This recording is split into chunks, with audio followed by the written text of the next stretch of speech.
King Kong is a classic monster movie from 1933, and it begins with filmmaker Carl Denham, who has secured passage on Captain Engelhorn's ship, the Venture, to travel to a secret location to film Denham's new movie. And Denham won't tell anyone any information about where they're going, and they still don't have an actress to star in the picture because theatrical agent Weston doesn't trust Denham and doesn't want to put a woman in danger. To go off on a trip for no one knows how long, to some spot you don't even hint at, the only woman on a ship with the toughest mugs I ever looked at. Good Lord, you talk as if I never brought anybody back alive. There's a different thing taking a girl into danger. Then I suppose there's no danger in New York. Listen, there are dozens of girls in this town tonight that are in more danger than they'll ever see with me. Okay, I get what Carl Denham is trying to say, but he still hasn't assured us that they won't be in danger with him. It just sounds like they'd be in less danger. You never had a woman in any of your other pictures. Why do you want one in this? Like, what do women even eat? No one seems to know. Do they require food like humans, or just some sort of slurry? These are questions that can never be answered. And you want to take a dame on a boat? Ridiculous. I mean, science hasn't even been able to reliably confirm whether or not they're allowed to get wet. Holy mackerel, do you think I want to haul a woman around? You know what's funny? Is that these characters aren't talking like this to show that they're misogynistic. This is just how people spoke about women back then. So the studio won't provide Denham with a woman, so he takes to the streets of New York City to find the perfect actress for his picture. And now it can't be just any woman. She has to be good at improv and have soulful eyes and be able to master a range of expressions. And barring all of that, he needs a woman who can pack up and leave town on a moment's notice because she isn't tied to anyone or anything. And that is kind of the exact process that a serial killer would go through to pick his perfect victim. But we're, 80% sure that Denham is harmless?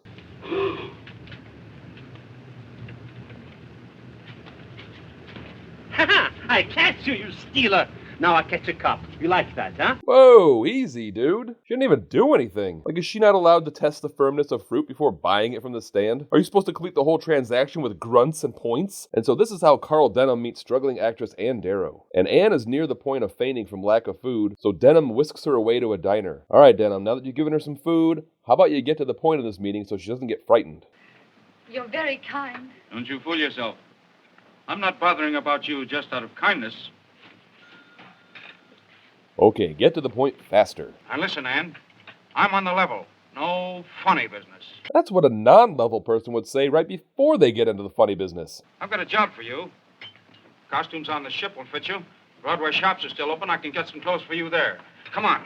It's money and adventure and fame. It's the thrill of a lifetime and a long sea voyage that starts at 6 o'clock tomorrow morning. I don't understand. You must tell me. I do want the job so, but... I got a little excited, and I forgot you didn't understand. You know, on account of your tiny little lady brain. So Anne agrees to go with them, and the next morning they board the Venture. And even though she's nervous, she's also excited. And this may even be fun for her. You know, sometimes it pays to get out of your comfort zone and just take a risk every now. Oh my God. Okay, she just got throat chopped by the captain's mate, Jack Driscoll. And now Driscoll does not think much of women, especially women on boats. I just wanted to see. Oh, you just wanted to see? Well, I'm sorry. Make that line fast! You're that girl Denham picked up last night, aren't you? Yes. I think this is awfully exciting. I've never been on a ship before. Oh, also, I think you crushed my windpipe a little bit, but that's all right. I do so enjoy being on a boat. I guess you don't think much of women on ships, do you? No, they're a nuisance. Well, I'll try not to be. You've been on the way already. I'm afraid I didn't apologize very good for hitting you just now. That was a pretty tough rap on the chin. Uh-huh. We are witnessing the most violent and demeaning meet-cute in movie history. Well, we're off. We're off. Oh, Anne. Poor, dumb, subhuman Anne. Go get your slurry and power down for the night, or whatever dames do when the sun sets. So the voyage begins, and Anne is settled in, and she spends most of her time with her new best friend, the ship's cook, Charlie. Say, Charlie, how many potatoes do you think you've peeled in 6 weeks? Too many. Sailors eat an awful lot, don't they? All time meat. Someday me go back China, never see no more potato. And they have the best conversations. Mainly potato-related, but Anne is a woman, and women don't really know how to talk to real people yet. But God bless her, she's trying. Hello, Ann. Hello, Jack. Where you been all morning? Trying on costumes for Mr. Denham. He's going to make some tests of me this afternoon here on deck if the light's right. But you're not the movie director. If I was, you wouldn't be here. Oh, this is no place for a girl. Anybody'd think I'd been a lot of trouble. I haven't. You can't say I've been one bit of trouble to anyone. Just being around's trouble. Women just can't help being a bother. Made that way, I guess. Well, anyhow. She is swooning. Don't you think the skipper's a sweet old lamb? He's nice to me. He likes me better than he likes anybody on board. That's right, of course you do. Oh, no. Okay, guys, who told Anne that the monkey was the captain of this ship? Not funny. Since Anne is a woman and thus barely a real person, it's a pretty crummy joke to play on her. Her brain isn't as big as a man's. It's like teasing a dog. And so Denham finally decides to tell the crew where they're going, and he gives them a map of an island that's not on any charts. And it's said to hold the mythical Kong, a giant creature from legend that Denham wants to film and put in his movie. But before they get there, they have to test the equipment. Well, we'll start with the profile. When I start cranking, I hold it a minute and then turn slowly toward me. Start cranking. Oh my God. Anne, you are in tremendous danger. Ah, Denham, I knew it. And you're going to do that in front of a bunch of deckhands? Now, Ann, in this one, you're looking down. When I start to crank, you look up slowly. Yeah, I bet that gets you cranking, you sick f***. And so they're near where they think the island is, but everything is suddenly covered in a dense fog. How will we know it's the right island? The mountain that looks like a skull. Oh, yes, I'd forgotten. You told me. Ah, damn it, Anne. You are representing all women on this voyage. The females cannot afford any missteps like that. You are setting mainstream acceptance back. The fog clears and they see that the island has a giant wall built on it, and they go on shore where they find the native civilization in the middle of a ritual. Julia! Driscoll! What's that? Well, it's a large warehouse supermarket that sells items in bulk. You spend a little more up front, but it's actually cheaper in the long run. They have free samples, but it's like Thunderdome to actually get any. They always have the tiniest and oldest woman you've ever seen preparing the samples, and she can only make like 5 every half hour. Meanwhile, you see some sloppy asshole stroll up and take all the samples for himself. Management really needs to do something about that. So the natives see Anne and they want to trade 6 of their women for her so they can offer Anne as a bride to Kong. But the crew takes Anne back to the ship to keep her safe, and Driscoll opens up to her. I think what might have happened today. See, if anything had happened to you... Well, then you wouldn't be bothered with having a woman on board. Say, I guess I love you. Holy hell, that was abrupt. Last we knew, Driscoll pretty much hated women. Why, Jack, you hate women. See? Like, we didn't miss any off-screen chemistry. Anne thought the same thing. Like, Driscoll has just talked shit about women in general, and about Anne specifically, and then just decided that he loves her. And I can't even say that he loves the idea of her, because the idea of Anne seems to make him seethe with anger. Well, you don't feel anything like that about me, do you?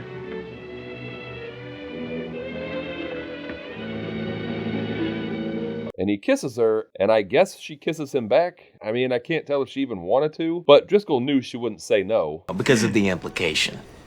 The tribesmen sneak on board the Venture and kidnap Anne. Charlie, you seen Missy? She came by and asked me about potatoes for the 12th time today. Then she bowed to the monkey and called him Your Highness. That lady's an odd duck. And the natives tie Anne up, and we get our first glimpse of the mighty Kong.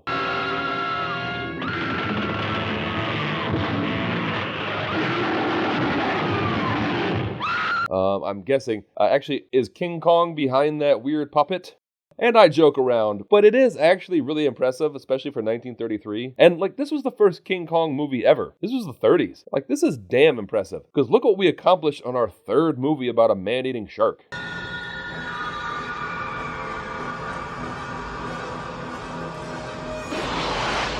And I bet the people from the 30s were just shitting their pants in the movie theaters watching this. And there's probably a rash of suicides, just like when audiences saw that moving picture about the train. Terrifying. It was coming right at them. So Kong runs off into the jungle with Anne, and the crew follow after them. Hey, look at that. Get quiet, he doesn't see us. And now, one thing I love about King Kong movies is that everyone is in absolute awe over King Kong, but nobody ever seems that impressed that dinosaurs also still exist. Like, a creature that has been thought to have died out 150 million years ago is now alive and well on this island. Forget a giant ape, this is one of the greatest discoveries of the 20th century. You need to regroup and come back with a team of scientists to study these wonderful creatures. Oh my god, they opened fire. Okay.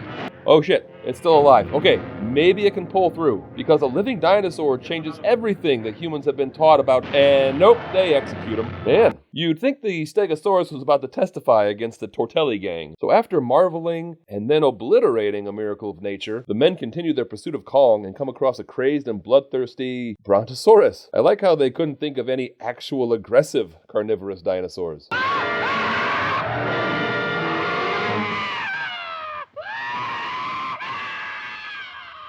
Like, good God, I mean, for the 1930s, this movie goes pretty damn hard. So they get away from the killer Brontosaurus, and then King Kong fights a T-Rex.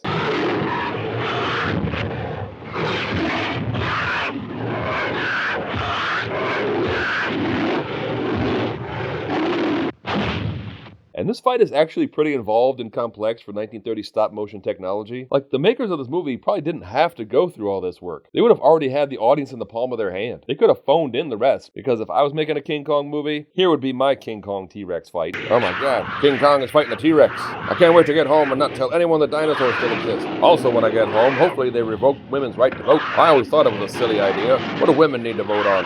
The color of the kitchen drapes? Haha. Oh, dames. They are priceless. But thankfully, they aren't lazy pieces of shit like me, and they give us a pretty brutal fight.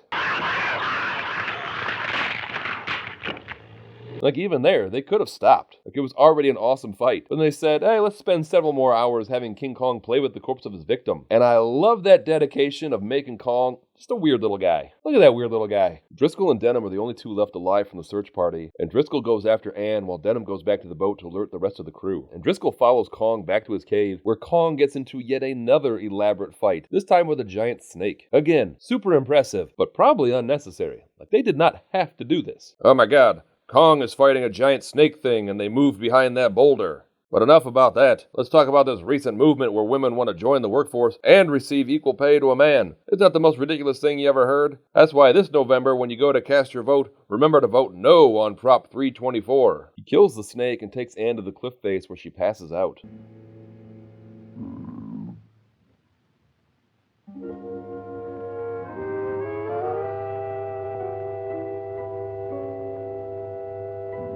Seriously, what a weird little guy. Driscoll distracts Kong, and then a freaking pterodactyl tries to fly off with her, and we get yet another epic monster battle. Oh my god, Kong is fighting a scarodactyl, but again, they're behind that boulder, so we can't see them. Come on, let's get off this crazy island so we can go get married. And after we're married, I always want you to wear white when you're in the kitchen. Oh, why is that? Because I like my dishwasher to match my fridge. And then Driscoll and Anne jump to safety and make it back to the village, but Denham still wants to capture Kong, and he wants to use Anne as bait. And Kong manages to track them down, and the natives come to help them. Of course, if they really wanted to keep Kong out of their village, why did they build a Kong-sized door? I like to think that King Kong built that wall and door, and the villagers locked him out one day. King Kong breaks through and viciously attacks the natives, including this poor son of a bitch, who I imagine owed Kong money because this seems very personal. They finally manage to knock out Kong with the gas bombs, and they transport him back to New York. And they're ready to unveil King Kong to the world, and the excitement in the crowd is electric. Say, what's Denham got anyway? Well, it better be good after all this ballyhoo. What a mob. Well, you would come, and these tickets cost me $20. I can't sit so near the screen. It hurts my eyes. Say, what is it anyhow? I hear it's a kind of a gorilla. Gee, ain't we got enough of them in New York? Man. Imagine if these people had the internet. They would have trashed this event online for weeks, and it would have been shut down after a swatting raid. If it hadn't been for her, we couldn't have gotten near Kong. He followed her back to the village. Beauty and the Beast, huh? That's it. Play up that angle. Beauty and the Beast. That's your story, boys. That's a story. Wow, Beauty and the Beast. What a scoop. Like there's 30 reporters here. Are they all going to go with the Beauty and the Beast angle? Ladies and gentlemen, look at Kong, the eighth wonder of the world.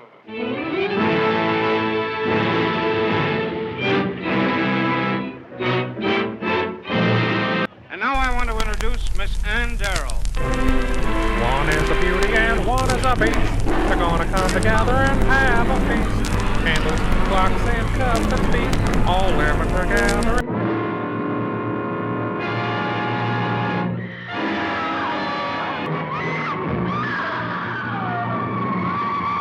Kong, in his desperate attempt to find Anne, rips a woman out of her bed, and after realizing that it's not Anne, just casually tosses her to her death. Like, what a confusing and horrifying final 30 seconds for this woman. She just woke up, zero idea of what is happening to her, and then she's just casually tossed to her death by a giant ape, and she died before she could be told that dinosaurs still exist? Ugh, happy birthday to her. Then King Kong finds Anne in her room and then begins to climb the Empire State Building. And the only reason Anne is safe with Kong is because Kong knows her from work. And the authorities do what they love best, gunning down scared animals that have been ripped from their natural habitat for monetary gain. You'll never take Kong alive, see? I've got the dame, see? I'll drop her, I will. So you flatfoots better cheese it.